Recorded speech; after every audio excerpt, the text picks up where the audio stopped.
Oh man, that was an exciting ride with Ariel. I really enjoyed just listening to the point where I felt like a couple times I was like, okay, now it's time to ask a question. It's like, no, just keep talking. Just keep going on with more details. I loved the very intricate, vulnerable way and she was just very open through all the stories she told, and the various um, I don't know, parts of her life. And she's a very different guest than I think we've had in the past yet. Yeah, and I love that. I love that. I mean, Mhm. and that's the plan of the future too. Is we have people on all different walks of life and their, mystical turning points, and she was very different than what we've had, but fascinating. I mean, it was so good to talk to her. It started off when I text all of our, or I email Mm. all of our guests, link to the Zoom before the day, usually a day or two before, and then I give them the question that we're going to start with and how I'm going to word it.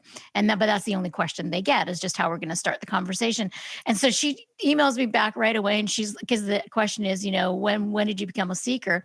She's like, I when did your childhood beliefs no longer work for you? And when Yeah. did you become a seeker? And she said, my childhood beliefs always worked for me, and I've always been a seeker.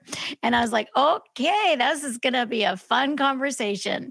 And it was, I met Ariel through Deepak Chopra years ago when I used to, work a lot with the Chopra Center. I used to sing at a lot of the events, and I actually spent New Year's Eve going when they thought it was the Y2K thing. So going from 1999 to Hmm. 2000, I spent with, a couple hundred other Chopra people in Palm Springs at this big hotel with Deepak and everything. And I ended up I knew Arielle and her husband Brian, through the Chopra Center, because it was actually pretty small back then.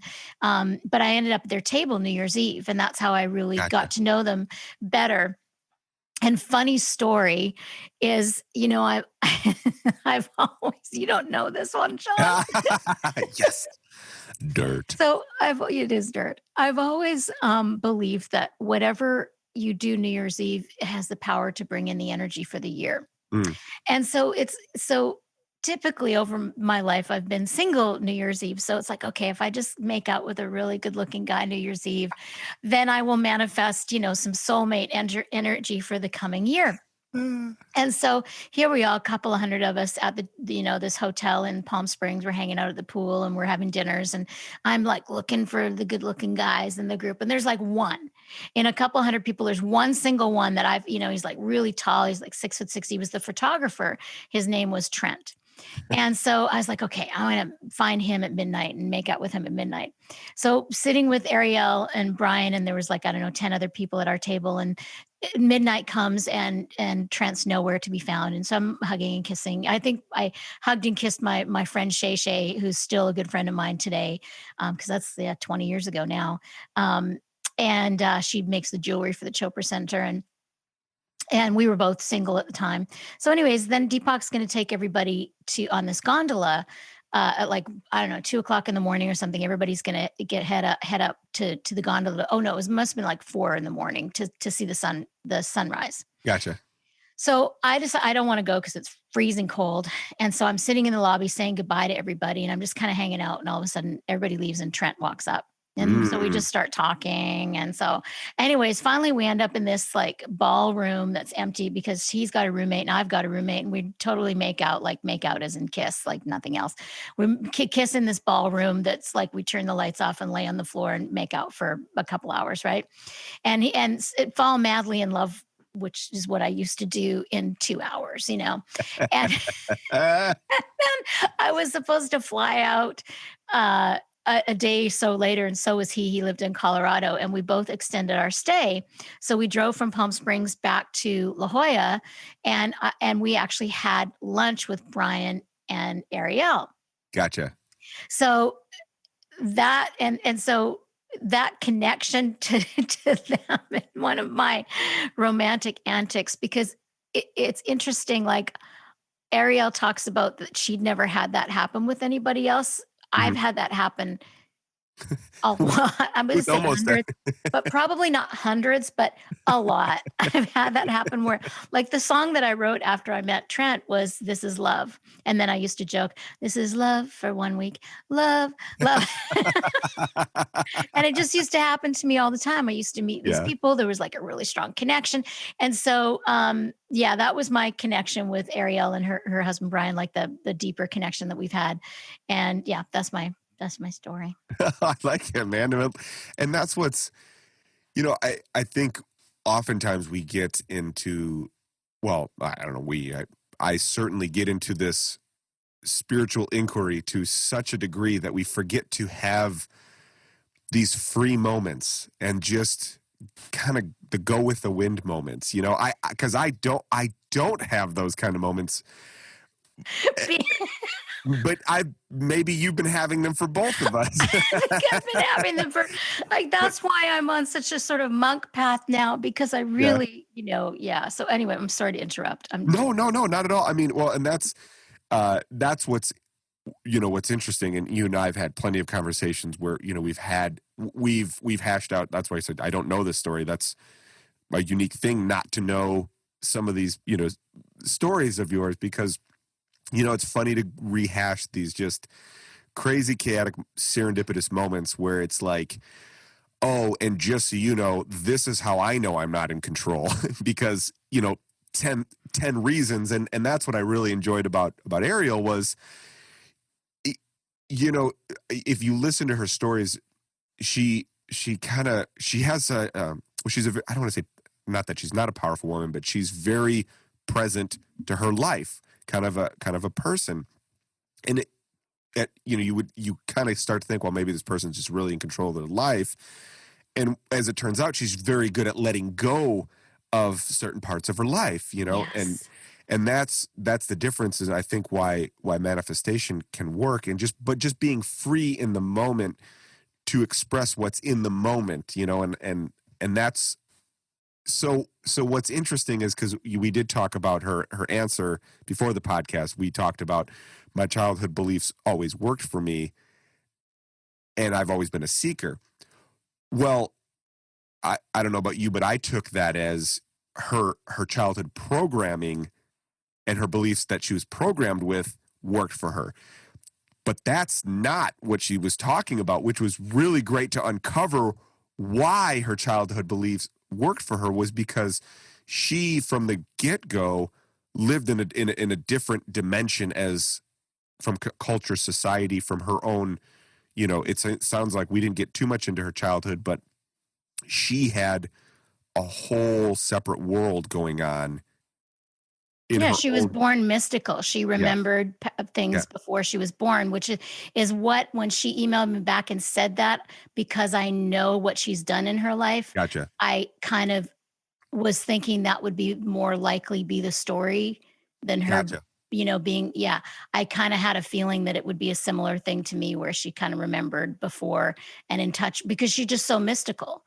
I Yes. mean, everything she's ever done is, especially as you have talked about, in the early 90s, when there wasn't the mystical, there wasn't the self-help spiritual, and not just self-help spiritual but really mystical, like the Mhm. people that were kind of out there a little bit, and these out there stories that now are sort of a little bit more mainstream, but back then, it was very, very new when she first started working with all these authors. I mean, she's really is the mother of, or the co-mother, the co-author, the co-creator of the self-help spiritual movement of the 90s. Yeah, she seems to have been very integral in manifesting that, coming out from, the less mainstream. And that's why I stumbled over that question early on, because it's hard to it's hard to explain or put that, like, it's still somewhat of a niche demographic of people that It is still, yeah. that have that are into spiritual self-help. But to say that, I mean, there's millions of people, still into the spiritual self-help, I would say, from so many different angles. And there's, you go to any bookstore, and now with Amazon, I mean, you can find everything. And you know, it's still, if you go to a bookstore and you look in the self-help section, I think there's a little bit of a social awkwardness at times, depending on what region you live in the, the US. It's it's not, I don't it's definitely not taboo. There are people that still think it's woo woo, and they have their beliefs, and so I think there is a social stigma about it, but 30 years ago, you you couldn't even hardly have these conversations in a lot of ways.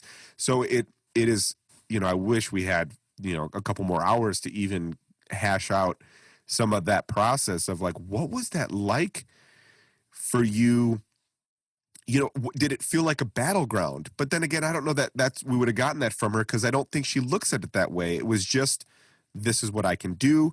I feel this, and she did mention a couple different times, like, no, I turned this down because I didn't feel like that resonated or wasn't Well, on my frequency. So she worked with very successful authors, but like she said, they weren't famous when she met them. right, Like one of my favorite stories that's personal, but is Oprah Winfrey talks about when the first time she had Deepak on, which I remember, and I've actually tried to find the clip. I've been able to find the second time he was on, but the first time he was on was much like probably 1992. mm, And I saw it, and I didn't understand what he was saying. And she said that's what happened is she was in the middle of the interview, and all of a sudden she looked up and she could tell the audience didn't know, was totally lost on what he was saying. And she's like, does anybody, she kind of stopped what he was saying. She's like, does anybody here get, I think it was in between, she said, commercials, where she started asking, they're like, no, did we know what Deepak Chopra is saying? They're like, no.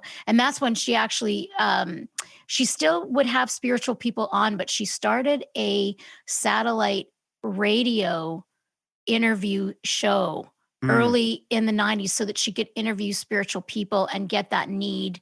And then it was a few years later, she started to have Gary Zukav on when people, but she had to keep it a little lighter. Like that's why she left actually her show and started her own OWN, yeah, Oprah Winfrey Network. Originally it was to really talk to the spiritual authors. Now of course it's a whole network, so she has a lot of other shows on there now, but her baby is the Super Soul Sunday Conversations. I And yes, so the first time I heard Deepak on there, 92, maybe that was a few years before, maybe 2 years before I started meditating. I didn't have any clue what he was saying either. And then I saw him about a year or two later on PBS, and I was ironing my clothes, and I remembered like my jaw literally dropped open. He was doing one of those PBS specials that him and mm, Wayne Dyer used to do. And I understood, I got, it was like he was unlocking a key in my soul to remember everything. Like yeah, everything he was talking about, I was connecting with. And I was like, my life will never be the same. This is what I've been looking for. How do I study with this guy? And that's when I started. There was I think took another year for him to come up with the meditation certification out in California, that I went out there, and that's how I started studying with him and met him and wow. Arielle. Yeah. Yeah. Well, and that's the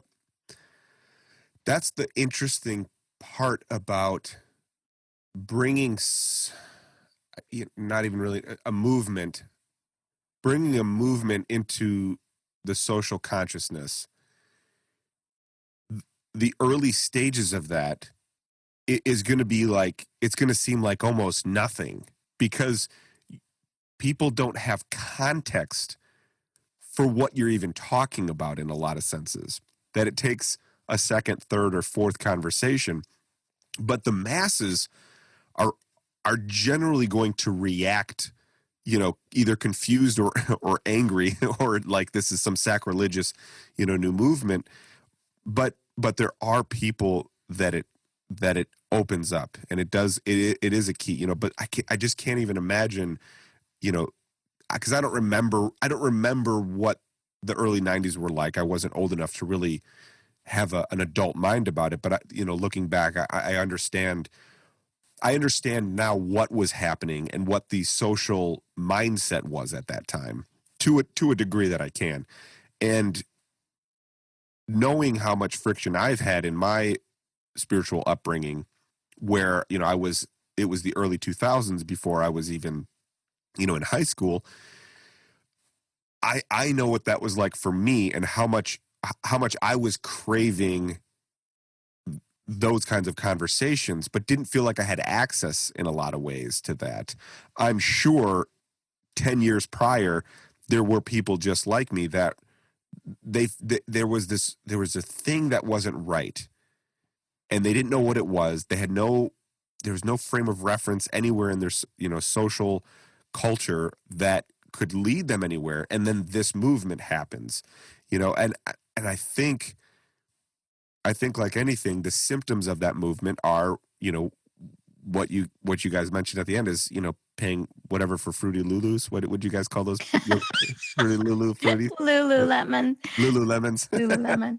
you know, it, it inevitably there are going to be degrees of that get, you know, I don't know, compromised in a way that, okay, well now you got to buy this specific yoga pant to even go do yoga. It's like, yeah, you're going to get those things, but mostly what you get out of that is, I think what's happening now is, yes, the world is in chaos in a lot of ways. Yes, there's a lot of uncertainty. Yes, there's a lot of this, da da da da da da da. Da. But if you had already been on a spiritual seeking process, or a spiritual enlightened person to the degree that questioned your surroundings, none of what you're seeing now is new.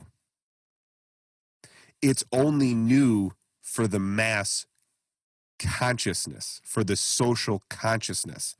But uncertainty has always been there. Chaos has always been there. The choice of how to act in these situations, how to respond instead of react in a situation. There really isn't any new anecdote in this this massive year of calamity. It's just, from my view, it's showcasing how important it is to be the center point of awareness in your own life, and question and learn and grow and gain in that compassion and connectedness for your surroundings, because that's ultimately going to be a healthier way to live than the chaos that tries to, draw you in. I liked her technique of 2 hour increments. Mm, So she's a big one to want to manifest, what she yes. said, trip to Bora Bora and different things, and all her books and things like that. And now, and for the last, 8 months, you know, for her, it's just, yeah, 2 hour increments. So I think everybody has their own way, whatever they've gotten out of 2020. And because ultimately that's how we grow, is through Hmm. challenges, and that's how our perspectives shift, is through the chaos, and living and realizing how uncertain it is. My perspective is, it's always been it's always been uncertain. It's just, we're not allowed to have the illusion of it right now, Yeah. because nobody knows anything, when if the vaccine will work, and how long it'll take people to get vaccinated, all the questions that we all have. We might not have had those specific questions the last couple of years, but we have had this illusion of, and some people have more of an illusion of the security, whether they're married or have a job, they're lawyers or doctors, or have a job that they've had for 20 years. They have this sense of security, that because life has been this way every day for the past 20 years, it's going Mm, to be this way every day, and we just haven't had that in right. 2020. And yet, all the people that we talked to, and of course you and I have talked about the many gifts that it has been. You and your family have had this beautiful womb that you've created, um, in your on your property, your beautiful property, and the place that you've built, that you're sitting in right now. And so many gifts that, and I've been in total monkhood for the last 8 months, and quite quiet. And so, that's when we can, we can't, when we're so busy all the time, whether it's traveling or creating things or working or, busy, busy, busy with social media all the time and movies and a device all the time, there's no self reflection Yeah. about what we've done in the past and how we can do things differently. And it's not until you actually slow down and create a little bit of space in your life and whatever way that looks, that you can actually see, what's going on, what's working, what you want to do differently, and what you'd like more of. I was listening to Pema Chodron the last week or so, and she's a Buddhist nun. And she talks about, I love her perspective of meditation and quiet time. It's actually a Buddhist perspective, is getting friendly with yourself, Mm. creating friendliness to yourself first, and then eventually when you have friendliness, because what do people do when they first sit down and meditate? They're like, I don't want to sit with myself. I don't want to sit with all these thoughts and all these negative things or these whatever it is. I get, for a depressed person, they all the depressed thoughts. For a worried person, they get all these worried thoughts. For anxious people, they get all the anxious thoughts. For the person that's projecting into the future, they get all those thoughts. Hmm. And so that's another way of saying, of course, knowing yourself, which we talk about a lot. But I like that perspective of becoming friendly with yourself, Yeah. friendliness for the self, Yes. compassion for the self, for all parts of yourself. And then you see that, and then what happens is then you see that other people, because we're all the same, we all have the same desires. We all want to be happy. We all want to be healthy.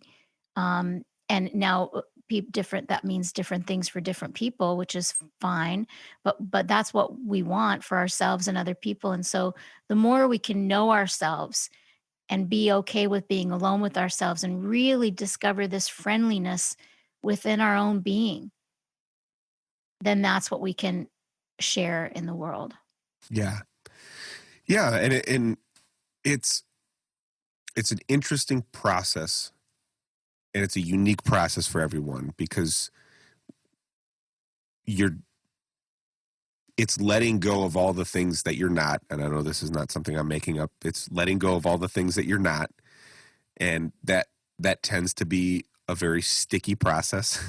And it's a Velcro that wants to re-Velcro itself. And I think it's very important to have. And what I think was interesting is, Arielle living the life that she lived, being with some of the greatest meditation teachers that you can find, going through this, and you would expect that she would be like, I crush meditation. I love it. It's a part of my life. And what you get is it doesn't work for me. I don't resonate with meditation. It's something that takes me out of the experience, or however she put it. So she says, so I have my toolkit and I have my process. And it's not, don't take this as don't go meditate. That's not the goal here, or the point here. But what it is I think it showcases how unique each person's individual process is, and how different their reflection is, and how different their light is, and how they carry it. And she is a very unique kind of a person, and she's lived her life that way, and I love that, and I appreciate that. And I think I think so often, and we touched on this a little bit towards the end, is we we begin to attach our spiritual identity to either a teacher or a practice, and not is it a process or practice that actually works to, like you just said, be with yourself, find yourself, discover yourself, sit with yourself. Because when we meditate, are we meditating because a guru said we should? And if I don't meditate, this guru is going to be upset with me. Or, and that guru can be anything. It can be any practice. And I think what is, and this has been a big hurdle for me, and maybe I'm still hurdling it, is being honest and recognizing and getting over the hurdle of, am I doing the spiritual process because I'm convinced that this is part of my identity, or does this actually bring me to that center point, to that, to be, do I actually sit with myself in it? And do I actually like, or do I not like who I am, or do I even know who I am? I'm in that kind of reflection, and I think it's a time thing for everybody. And it sounds like Arielle was face to face with who she is as a spiritual individual at a very young age, and she accepted that about herself. And I then this became her playground. Like and this that's what became a I, playground. yeah, she just, yeah, she's a soul who knew who she was, where she came from. She was mystical. And then this is just her playground. Yes. There's no, not a lot of angst. Didn't seem like there was angst in her life Mm-mm. about same with Patty too, and Dawn for that matter, hasn't been a lot of angst. Um, so we all come to it in different ways and approach life in different ways. Again, coming back to sort of full circle from the beginning is she forgot to get married in her mid 40s. Yeah, yeah, She was yeah. so busy having a good time, manifesting an amazing life and having great things happen that she forgot. It was like almost an afterthought. Whereas for me, right from the get go, I wanted to fall in love and wanted my soulmate in a desperate way Yeah. from the time I was like 4 years old. Right. And then, so that's what I got. Talk about law of attraction, is I attracted that desperate sort of temporary, Mm, passionate love. I was addicted to that, like first, you know, which is all projection. When you meet someone, there's that major yeah. chemistry, right? I got that over and over and over and over Yeah. and over again.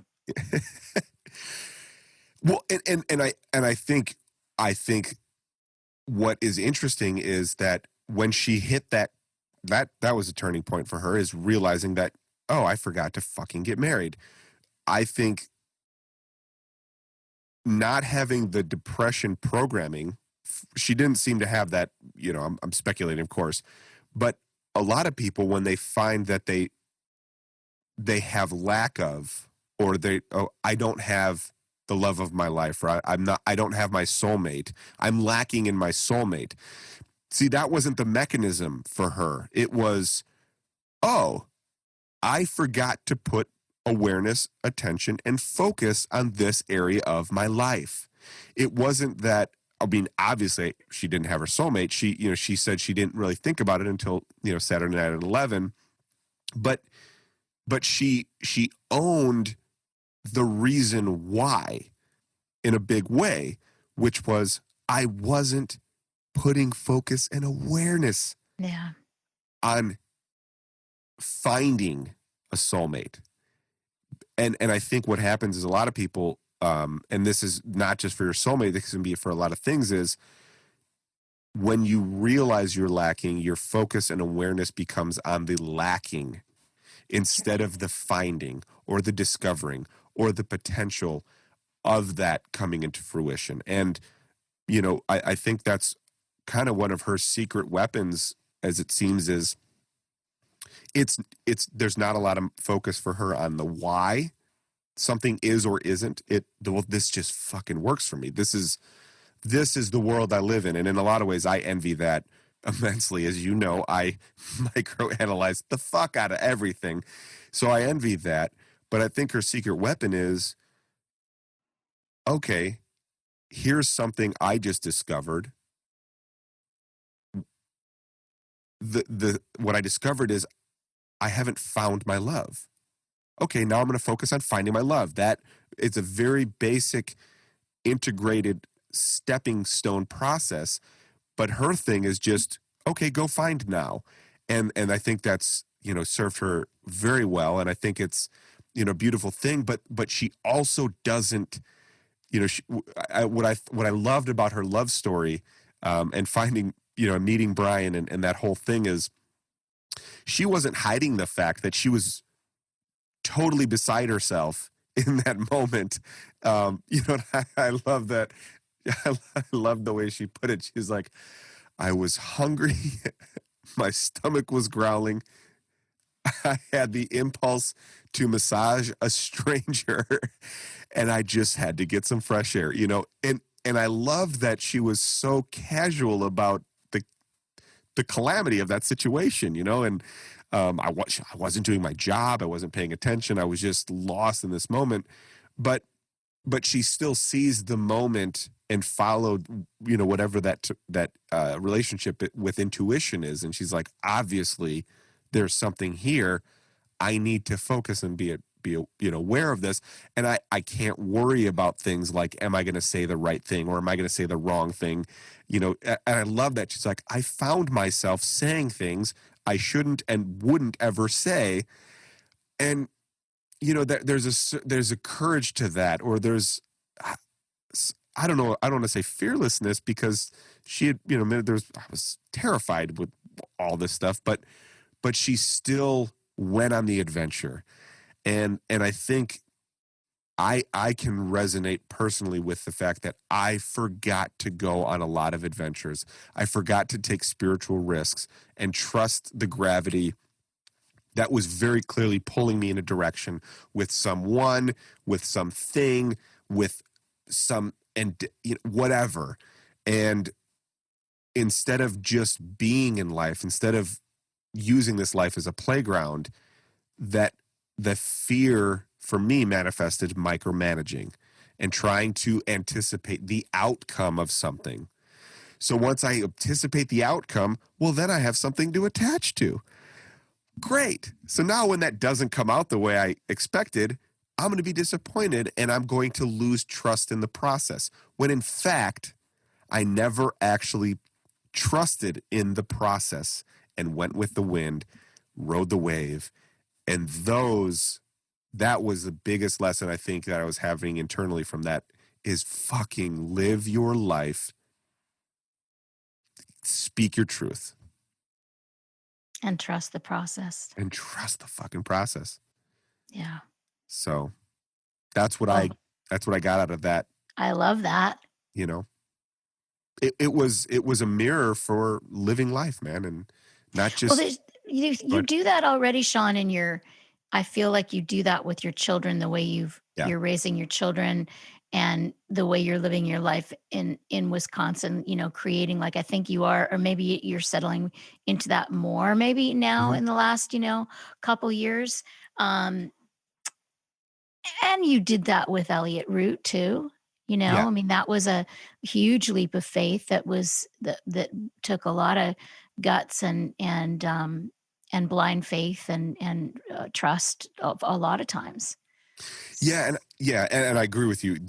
It's certainly not this is not a binary thing, a black and white. Like, I didn't do that, and now I am doing it. It really, for me, I think, comes down to the lesson and the learning is how much time was focused on fear or apprehension instead of on just living. It's more of the focus and the awareness. I recognize that I was putting a lot more of my awareness on fear or on an attachment to an outcome that wasn't in line with the gravity that was drawing me through from your childhood programming.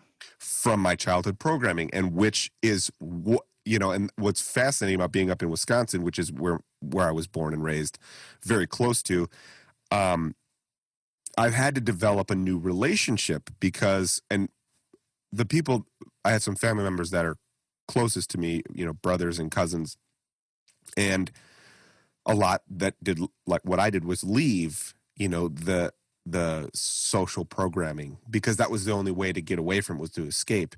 And that was a fear for me coming back into it, was how much of that was I going to regress back into.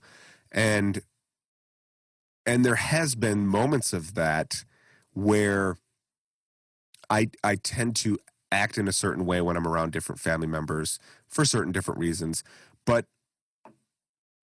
what I'm letting myself do, so this is bear with me. I'm going to try to go through this for me, because I think it's important, because of how much I I'm focused on understanding myself through this process.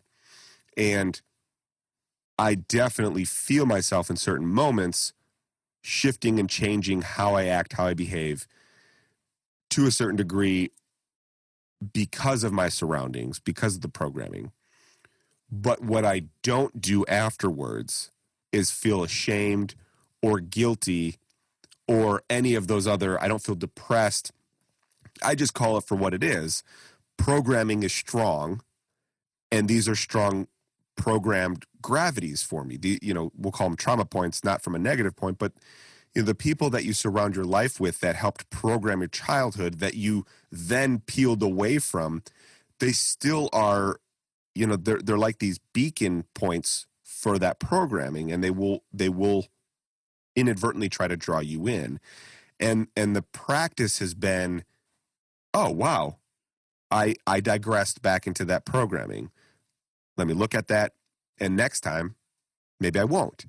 It's that's the healthy push and pull, right? Because I'm learning who and how I really am in these moments, or how I really want to be in these moments. And what I'm talking about and what I recognize in the past was there was a lot of focus on fear or shame or embarrassment, or I'm not good enough because I digressed, or I didn't do the right thing, so fuck, I'm not as good. And now there's what's that? Insecurity. Exactly. Great word for it. Yes. There was a lot of insecurity because it's fucking hard to peel away from that which you are not.